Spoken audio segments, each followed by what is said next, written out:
जितकं दिसतं तितकं बायकांचं आयुष्य सोपं असतं का? कारण लोकांना वाटतं की काय काम असतं, दिवसभर घरातच तर असते.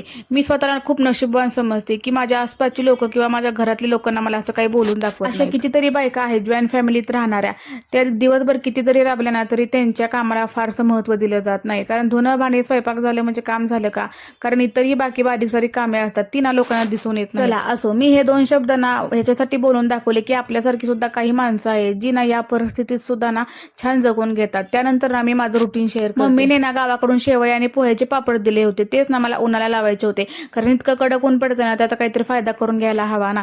त्याच्यानंतर ना इथं बरणीतलं माझं संपलं होतं तांदूळ, ते सुद्धा ना त्याच्यामध्ये ओतून ठेवलं. कारण जेव्हा केव्हा भात बनवायचा असेल ना ते घ्यायला इझी पडतं. आता इतका धुरळा कुठून येतो माहित नाही, कारण आज जरी स्वच्छ केलं ना तरी उद्या डब्यांवर धुरळा दिसतोच. मग इथे माझ्याकडे ना थोडासा वेळ होता म्हणून ओल्या कपड्याने ना सगळे डबे स्वच्छ करून घेतले. संध्याकाळच्या टायमिंगला ना माझ्या जाऊबाई म्हणजे दीदी आल्या होत्या. मग आमच्या दोघींसाठी ना फक्कड असा चहा बनवला. चला मग व्हिडिओ आवडला असेल तर लाईक करा, आपल्या चॅनलला अजून फॉलो केलं नसेल तर फॉलो करा. भेटूया आता नेक्स्ट व्लॉगमध्ये, तोपर्यंत बाय बाय.